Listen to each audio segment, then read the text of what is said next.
کسی زمانے میں حضرت عیسیٰ علیہ السلام کی تعلیمات پر عمل کرنے والے چند نوجوان تھے، اور اس زمانے کا جو بادشاہ تھا دقیانوس اس کا نام تھا، بت پرست تھا، اور اپنی رعایا کو لوگوں کو اس بات پر مجبور کرتا تھا کہ مجھے سجدہ کیا کرے۔ سارے لوگ اس کے آگے جھکتے تھے، تو ایک مرتبہ چند نوجوان جو ایمان والے تھے اس بادشاہ کے دربار میں تھے، سب اس کو سجدے کر رہے تھے۔ یہ چند نوجوان جن کو اللہ نے ایمان اور ہدایت کی دولت عطا فرمائی تھی، انہوں نے سجدہ کرنے سے انکار کر دیا۔ بادشاہ نے انہیں بہت ڈرایا دھمکایا، قتل کی مارنے کی دھمکیاں دینے لگا کہ اگر تم اپنی اس روش سے باز نہیں آؤ گے تو تمہیں قتل کر دیا جائے گا، تمہیں یہ سزائیں دی جائیں گی۔ لیکن یہ ایمان والے تھے، مجال اس بادشاہ کی دھمکیوں سے یہ مرعوب ہوئے ہیں۔ بادشاہ کہنے لگا، میں تمہیں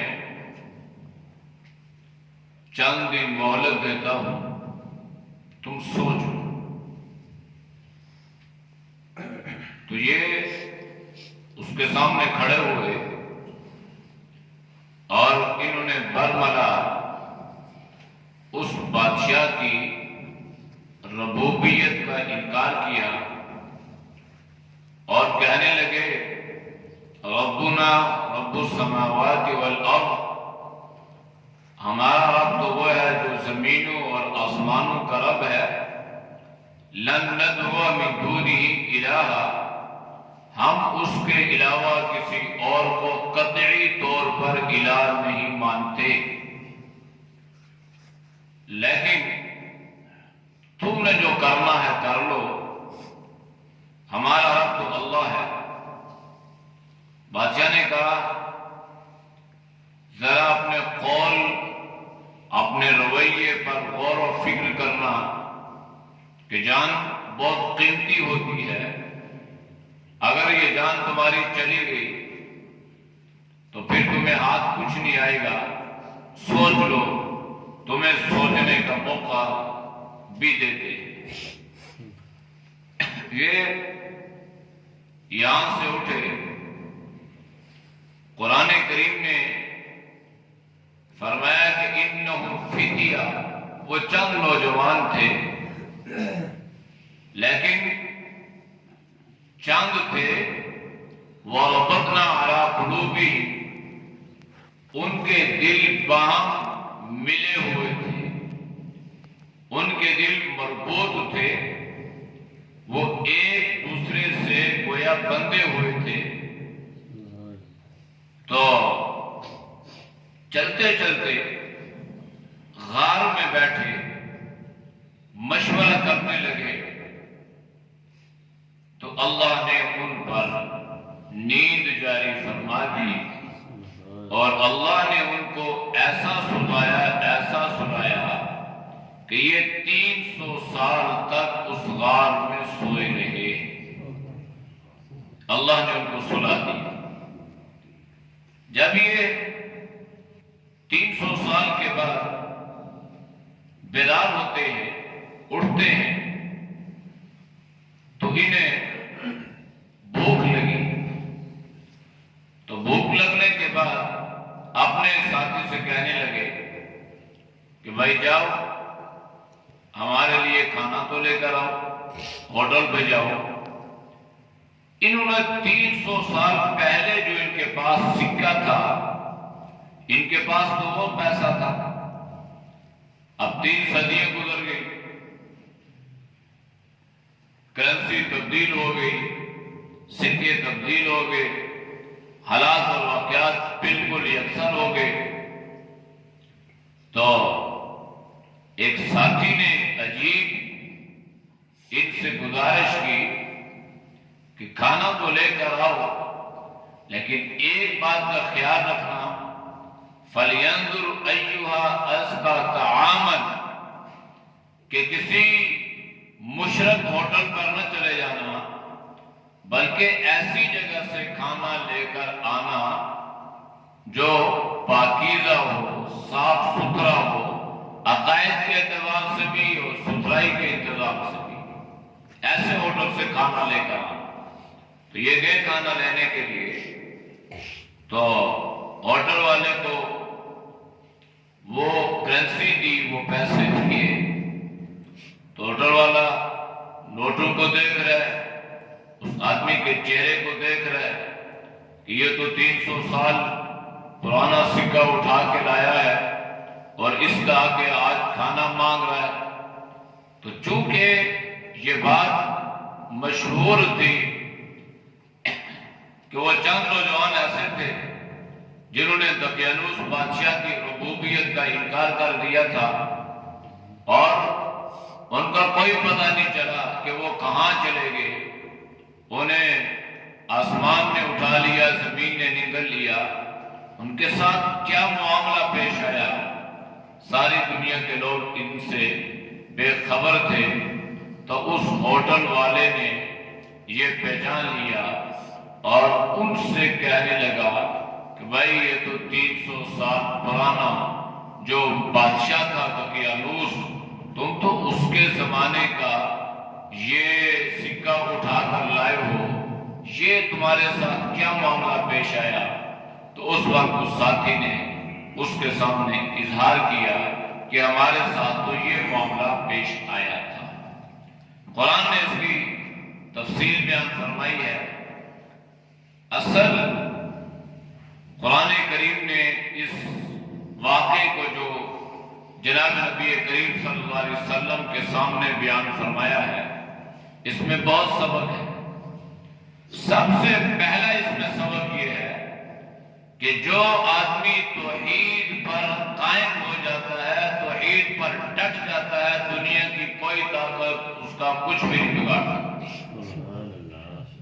مشکلات آئیں گی، پریشانی آئیں گی، امتحانات آئیں گے، لیکن توحید پر قائم رہنے والوں کے ساتھ اللہ کی مدد اور اللہ کی نصرت شامل حال رہتی ہے۔ کہاں وہ بادشاہ، کہاں اس کی رعایا، کہاں اس کی فوج، کہاں اس کے پولیس والے، اس کے سپاہی، اور کہاں یہ مٹھی بھر چند نوجوان، لیکن جب یہ ڈٹ گئے تو اللہ نے ان کی مدد فرمائی، بادشاہ کا نام و نشان مٹ گیا، اور توحید کے گیت گانے والوں کا نام آج بھی لیا جا رہا ہے۔ اصحاب کہف کے نام بھی احادیث میں، جو کہ عبرانی یا سریانی زبان میں تھے، اس کے مشکل ہے یملیقہ، تیونس، درگنس، کفاش، شتیتوس، من، زنواسیس، یہ نام ہے ان کے، مشکل نام ہے، عبرانی یا سریانی میں ہے، لیکن ان کے نام آج بھی ہیں، اور ربوبیت کا دعویٰ کرنے والوں کا نام و نشان تک نہیں ہے۔ اس لیے کبھی بھی انسان یہ نہ سمجھے، یہ نہ سوچے، اور کسی قسم کی کسی مصلحت کا شکار مت ہو۔ جب اللہ کو اپنا رب مان لیا ہے تو پھر اس پر ڈٹنا پڑے گا، جب اس پر ڈٹ جائیں گے تو پھر اللہ کی مدد کو اپنی آنکھوں سے دیکھیں گے۔ اگر آج کی امت مسلمہ وہ دین سے واقف ہو اور وہ صرف سورہ کہف کو اپنے لیے نمونے کے طور پر سامنے رکھ لے، اور چند اسلامی ممالک آپس میں مربوط ہو جائیں، ایک ہو جائیں، تو پھر دنیا کی کوئی طاقت بھی ان کا کچھ نہیں بگاڑ سکتی۔ اور ہم نے دیکھا کہ کچھ بھی نہیں بگاڑ سکے۔ شہادت یہ بگاڑنا نہیں ہے، یہ تو اللہ نے ان کے لیے عظمتیں رکھی ہیں۔ ورنہ سن 2001 سے لے کر سن 2021 یہ چل رہا ہے، پوری دنیا اور بالخصوص یہود و نصارہ اور ان کے ایجنٹ افغانستان پر لگے رہے، بم برساتے رہے، دنیا کے اسباب ان نے استعمال کر لیے، اور اب وہ اعلان کر رہے ہیں کہ ہم یہاں سے باعزت طور پر نکلنا چاہتے ہیں، اور ان کو وارننگ دی گئی ہے کہ اگر اتنے دنوں سے پہلے نکلنا چاہتے ہو تو نکل جاؤ، ورنہ پھر ہم تمہیں خود نکالیں گے۔ جنگ تھے، بوریا نشین تھے، ان کے پاس کوئی دنیا کی جدید طاقت نہیں تھی، ان کے پاس کوئی جہاز وغیرہ نہیں تھے، ان کے پاس کوئی میزائل نہیں تھے، کوئی ان کے پاس ایٹم بم نہیں تھے، ان کے پاس ایمان کی طاقت تھی، توحید کے علم بردار تھے، ان کے دل باہم مضبوط تھے، وہ دنیا کی ساری طاقتوں کے سامنے ڈٹ گئے، تو اللہ نے ان کی مدد کس طور پہ فرمائی۔ وہ جو وزیر داخلہ تھا، یہاں جو سفیر تھا ملا عبدالسلام ظریف، جس کو یہاں کی اس وقت کی حکومت نے الف ننگا کر کے اس کو مارا گیا اور اس کو ذلیل اور رسوا کر کے ان کے حوالے کیا گیا، آج ساری دنیا کی طاقتیں اس کے سامنے گھٹنے ٹیکنے پہ مجبور ہیں۔ اللہ نے اس کو باعزت طور پہ بری کیا، اور دنیا ان سے مذاکرات چاہتی ہے۔ تو یہ تو زمانے حال کی بات بتا رہا ہوں نا، کہ جب دل ایک ہو جائے تو عید کے علم بردار بن جاؤ، اللہ کو رب مان لیا، ڈٹ جاؤ، تو دنیا کی کوئی طاقت تمہارا کچھ نہیں بگاڑ سکتی۔ یہ سفیر کو نکال دیا تو ہم کیا کھائیں گے، وہ سارے چلے جائیں گے۔ بھائی تمہیں وہ کھلا رہے، اللہ کھلا رہا ہے۔ ایمان مضبوط بناؤ، اللہ پہ ایمان اور یقین اس طور پہ لے آؤ کہ ساری دنیا کی طاقتیں ناراض ہو جائیں، اللہ راضی رہے تو ہمیں کوئی فکر نہیں۔ دوسری چیز جو اس میں سبق ہے وہ بڑا اہم سبق ہے، اور آج ہم اس سبق کو نہ صرف بول رہے ہیں بلکہ اس سے کوسوں دور جا رہے ہیں۔ اصحاب کہف کے ساتھ ایک کتا بھی تھا، قرآن کریم نے اس کتے کا ذکر فرمایا ہے۔ کتا جو ہے یہ نجس ہے، ناپاک ہے، حرام ہے، کپڑوں کو منہ لگا لے تو اس کا لعاب کپڑوں کا لگ جائے، وہ ناپاک ہے، نجس ہے۔ لیکن وہ کتا جب اللہ کے ان ولیوں کے ساتھ لگ جاتا ہے اور غار پہ کھڑے ہو کر وہ کتا بھی گویا ان کے لیے ایک مثال کا ذریعہ بنتا ہے، تو اللہ اس کتے کا ذکر قرآن میں ان ولیوں کے ساتھ فرما کر اس بات کی طرف اشارہ فرما رہے ہیں کہ وہ کتا بھی جنت میں جائے گا۔ جب کتا ولیوں کے ساتھ لگتا ہے تو اللہ اس کا ذکر قرآن میں کر دیتا ہے۔ جب ہم اپنا تعلق اولیاء اللہ کے ساتھ، بزرگان دین کے ساتھ، نیک اور صالح لوگوں کے ساتھ رکھیں گے تو اللہ ہمیں کتنا نوازے گا۔ وہ کتا تھا، ولیوں کے ساتھ آ گیا، اللہ کے نیک بندوں کے ساتھ جڑ گیا، اس کے دل میں اللہ نے ان اولیاء اللہ کی، ان اصحاب کہف کی محبت پیدا کر دی، تو اللہ نے ان کے ساتھ ان کا ذکر فرمایا۔ اور جب ہمارے دل میں ان اولیاء اللہ کی محبت ہوگی، نیک لوگوں کی محبت ہوگی، ان کی صحبت اللہ ہمیں اختیار فرمائے گا، تو پھر اللہ ہمیں کتنا نوازے گا۔ آج ہمیں کچھ چیز کی فکر نہیں ہے، نہ ہمیں نیک لوگوں کی صحبت کے لیے کوئی طلب جستجو کی ضرورت ہوتی ہے، اور نہ کبھی ہمیں اس کی طلب ہوتی ہے، اور نہ کبھی یہ ہم سوچتے ہیں کہ ہمارے دوست اور احباب میں، ہمارے ملنے والوں میں، ہماری سوسائٹی میں کون لوگ ہیں جن کے ساتھ ہمارا اٹھنا بیٹھنا چلنا پھرنا، وہ کون لوگ ہیں، ہمارا کن کے ساتھ تعلق ہے، ہم کن لوگوں کے ساتھ اپنے لین دین کرتے ہیں۔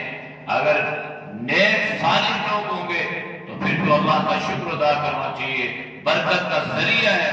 لیکن اگر خدا نخواستہ ان کے علاوہ کوئی اور لوگ ہیں تو پھر یاد رکھنا، صحبت صالح کرا صالح کنند، صحبت طالح کرا طالح کنند۔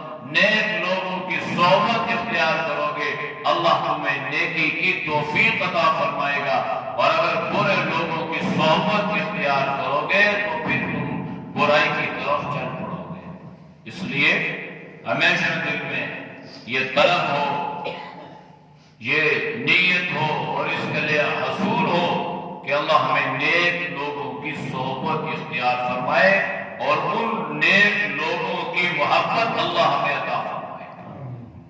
اللہ کے نبی نے فرمایا المرء مع من احببت، تمہارا معاملہ اللہ انہی لوگوں کے ساتھ فرمائے گا جس کے دل میں تمہاری محبت ہوگی۔ اگر نیک لوگوں کی محبت ہے تو اللہ ہمارا حشر بھی نیک لوگوں کے ساتھ فرمائے گا۔ اگر نیک لوگوں کی نہیں ہے، خدا نخواستہ اس کے علاوہ کوئی اور لوگ ہیں جن سے ہماری محبت ہے، ہمارا تعلق ہے، تو پھر ہمارا معاملہ بھی اللہ انہی سے فرمائے گا۔ جو معاملہ ان کا ہوگا وہی محبت کرنے والوں کا ہوگا۔ اس لیے نیک لوگوں کی صحبت بھی اختیار کریں، اولیاء اللہ کی صحبت بھی اختیار کریں، علماء کی صحبت بھی اختیار کریں، اور ان کی محبت کو بھی دل میں پیدا کریں، اور یہ یقین رکھیں کہ جو معاملہ اللہ ان کا فرمائے گا وہی معاملہ اللہ ہمارا فرمائے گا۔ اور اولیاء اللہ کا معاملہ تو اللہ نے فرما دیا، الا ان اولیاء اللہ لا خوف علیہم ولا هم يحزنون الذين آمنوا وكانوا يتقون لهم البشرى في الحیاة الدنیا وفي الآخرہ، کہ اللہ نے ان کو دنیا اور آخرت میں جنت کی بشارت سنا دی ہے۔ اور علماء کے بارے میں قرآن کریم نے انما یخشی اللہ من عباده العلماء، کہ اللہ سے ڈرنے والے ہیں علماء، ان کے دل میں اللہ کا خوف، اللہ کا ڈر، اللہ کی خشیت، تو انشاءاللہ ان کا معاملہ اللہ کی رضا کی صورت میں ظاہر ہوگا، ان سے محبت کریں گے تو اللہ ہمارے ساتھ بھی وہی معاملہ پیش کرائے گا۔ ہم لکیر کے فقیر ہیں، جتنے مرضی یہ پڑھ رہے ہیں، ہمارے ذہن ایک طرح کے بنائے گئے ہیں، جو کچھ میڈیا میں چلتا ہے وہ کچھ ہمارے ذہنوں میں آتا ہے اور ہم اسی کی عکاسی کرتے ہیں۔ تو جب علماء کے خلاف ایک پروپیگنڈا چلتا ہے تو پھر ہمارے ذہن میں بھی یہ بات آتی ہے۔ اکثر جب ہم گفتگو کرتے ہیں اور بیٹھتے ہیں آپس میں دو چار قسم کے دوست، تو وہاں پہ تبصرے ہم علماء کے کرتے ہیں، مولویوں کے بارے میں ہم باتیں کرتے ہیں، غیبتیں کرتے ہیں۔ کبھی ہم نے سوچا کہ آج ہم دین کا نام لے رہے ہیں، جس معاشرے میں ہم موجود ہیں، آخر یہ کون لوگ ہیں، یہ کن کی قربانیاں ہیں؟ آپ تصور بھی نہیں کر سکتے، آپ سوچ بھی نہیں سکتے کہ آج علماء آپ کے لیے کتنی بڑی قربانیاں دے رہے ہیں، سوچ بھی نہیں سکتے۔ آج کے زمانے میں اگر آپ کے سامنے اس کا راز کھلے تو آپ حیران رہ جائیں گے۔ آپ کو تو صرف چند قسم کے علماء یا ان کی گاڑیاں یا ان کا پروٹوکول یا ان کی باتیں آپ کو سمجھ میں آتی ہیں۔ ہزاروں علماء جو ایسے ہیں جو پس پردہ ہیں، دین کی خدمت پر مصروف ہے، ان کے نام کا پتہ نہیں ہے، لیکن ان کی قربانیاں ہیں اس امت کے لیے۔ کتنی کم تنخواہ میں گزر اوقات، عام آدمی کا گزر اوقات نہیں ہے، اتنے کم سرمایہ میں، اتنی کم تنخواہوں میں صبح سے لے کر رات تک دین کی خدمت کر رہے ہیں۔ اچھا، کبھی آپ نے سنا کہ کسی مؤذن اذان دینے والے نے، کسی قاری نے، قرآن کے معلم نے، مدرسے میں صبح سے شام پڑھانے والا 10 سے 12,000 روپے تنخواہ لے رہا ہے، جو قرآن کی خدمت کر رہا ہے، کبھی اس نے ہڑتال کی ہو، کبھی اس نے احتجاج کیا ہو، کبھی اس نے مطالبہ کیا ہو کہ میں آج نماز نہیں پڑھاتا، میں کلاس میں نہیں بیٹھتا، میں اذان نہیں دیتا۔ کیوں بھائی؟ میری تنخواہ اتنی ہے، مجھے یہ سہولت نہیں ہے، مجھے یہ سہولت نہیں ہے۔ کچھ بھی نہیں ہے، اپنی ذمہ داری، اپنی ڈیوٹی پوری دے دی۔ ایک مزدور سے بھی، عام مزدور سے بھی کم تنخواہ پر وہ دین کی خدمت کر کے ہمارے اوپر احسان کر رہے ہیں، تو ان کی محبت کو اپنے دل میں پیدا کریں۔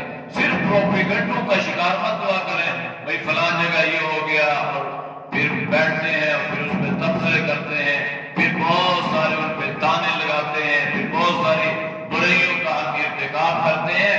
ہم خام خواہ اپنے اوپر بہتان اور غیبتیں لگا کر گناہ کو سمیٹتے ہیں۔ تو ان کے تبصرے، ان کا ذکر اللہ کے نبی صلی اللہ علیہ وسلم نے فرمایا، ان کی عظمت کو اللہ کے نبی نے فرمایا، ان کے مقام اور مرتبے کو اللہ کے نبی نے فرمایا۔ ایک حدیث میں آپ صلی اللہ علیہ وسلم نے فرمایا کہ ایک عالم کا ساری رات سو جانا اور ایک عابد کا ساری رات کی عبادت کرنا، اللہ کے نبی نے فرمایا کہ عالم کا سونا عابد کی عبادت پر بھاری ہے۔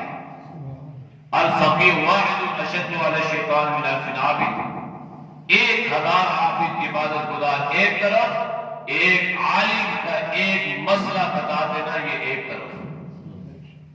اس لیے اس کی بڑی عظمت ہے۔ اس میں اللہ نے ایک آیت کا ذکر فرمایا، اس میں اللہ نے صحابہ کی عظمت کو بیان فرمایا۔ حضرات صحابہ، وَاصْبِرْ نَفْسَكَ مَعَ الَّذِينَ يَدْعُونَ رَبَّهُمْ بِالْغَدَاةِ وَالْعَشِيِّ يُرِيدُونَ وَجْهَهُ وَلَا تَعْدُ عَيْنَاكَ عَنْهُمْ۔ جناب نبی کریم صلی اللہ علیہ وسلم کو اللہ نے فرمایا کہ اپنے نفس کو اس بات پر مجبور کریں کہ آپ کی نظریں صحابہ کی طرف رہیں۔ جب یہ صحابہ آپ کی مجلس میں بیٹھے ہو نا، تو پھر آپ کی نظریں ان کے چہرے پر رہیں، ان کے چہروں سے آپ کی نظروں کو پھرنا نہیں ہے، اور اس کی آپ کو اجازت بھی نہیں۔ کتنے محبوب ہے صحابہ اللہ کو بھی، جناب نبی کریم صلی اللہ علیہ وسلم، اس لیے کہ آپ صلی اللہ علیہ وسلم کے شاگرد ہیں، براہ راست شاگرد ہیں، اور آج پوری دنیا مستفید ہے نا، یہ علم کی دولت سے اور ایمان کی دولت سے، اس کے پیچھے حضرات صحابہ کی محنتیں ہیں، صحابہ کی قربانیاں ہیں۔ آج ہم صحابہ کی زندگی پڑھتے ہی نہیں ہیں، ناول پڑھ رہے ہیں، ڈائجسٹ پڑھ رہے ہیں، اور فیس بک پہ اپنے وہ پتہ نہیں کیا کیا۔ بھائی صحابہ کی زندگی میں اللہ نے جو حلاوت اور مٹھاس رکھی ہے، اس کا مطالعہ کریں۔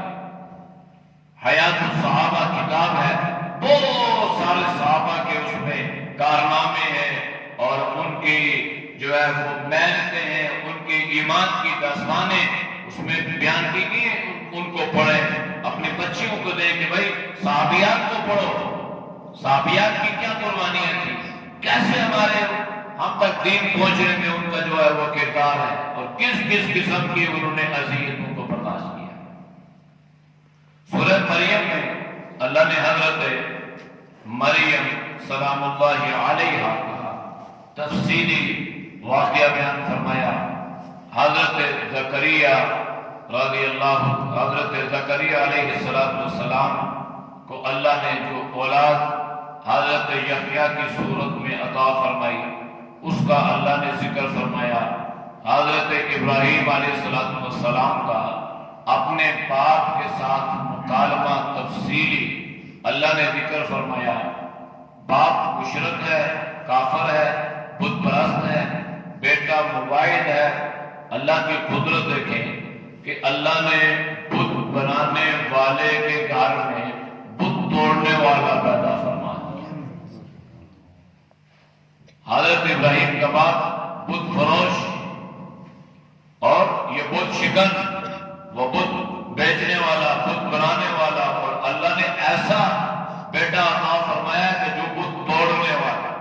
لیکن ایک بات لازمی ملتی ہے، جب حضرت ابراہیم کا مکالمہ ہو رہا تھا نا اپنے باپ سے، حضرت ابراہیم اپنے باپ کو سمجھا رہے ہیں، اذ قال لأبيه يا أبت لم تعبد ما لا يسمع ولا يبصر ولا يغني عنك شيئا۔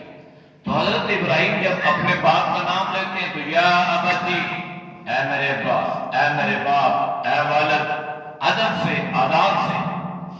اور باپ جب حضرت ابراہیم کو مخاطب ہو کے کہنے لگا نا، یا ابنتی نہیں فرمایا، یا اپنی نہیں فرمایا، کہنے لگا قال یا ابراہیم، اے ابراہیم لئن لم تنتہی لأرجمنک واہجرنی ملیہ، اے ابراہیم اگر تو اپنے اس رویے سے باز نہیں آئے گا تو پھر تجھے رجم کیا جائے گا، تجھے سخت قسم کی سزا دی جائے گی، تمہیں یہاں سے نکال دیا جائے گا۔ تو حضرت ابراہیم نے اپنے مشرک کافر بت پرست باپ کے ادب کا بھی خیال رکھا۔ تو معلوم یہ ہوا کہ باپ اگر کافر بھی ہونا تو پھر بھی اولاد کا یہ حق ہے کہ دعوت دے، سب کچھ کرے، لیکن دنیاوی طور پہ اس کو بے ادبی کی اجازت نہیں ہے، وہ پھر بھی ادب کرے۔ جس میں حضرت موسیٰ کا، حضرت اسماعیل، حضرت ادریس، پھر آخر میں اللہ نے کچھ موت کے حالات اور واقعات سورۃ طٰہٰ میں اللہ نے حضرت موسیٰ علیہ السلام کی دعا اور فرعون کے دربار میں جا کر دعوت کی ترغیب دی ہے، اور جس میں یہ سبق ہے کہ کوئی بھی ہے، غریب ہے، امیر ہے، چھوٹا ہے، بڑا ہے، ایک داعی کی یہ ذمہ داری بنتی ہے کہ وہ اللہ کا دین لے کر اس کی خدمت میں حاضر ہو اور اللہ کا پیغام اسے سنانے کی کوشش کرے۔ یہ ہم آخری امت ہے اور بحیثیت امت یہ ہر مسلمان کی ذمہ داری ہے۔ اللہ ہم سب کو اس بات پر عمل کی توفیق دے۔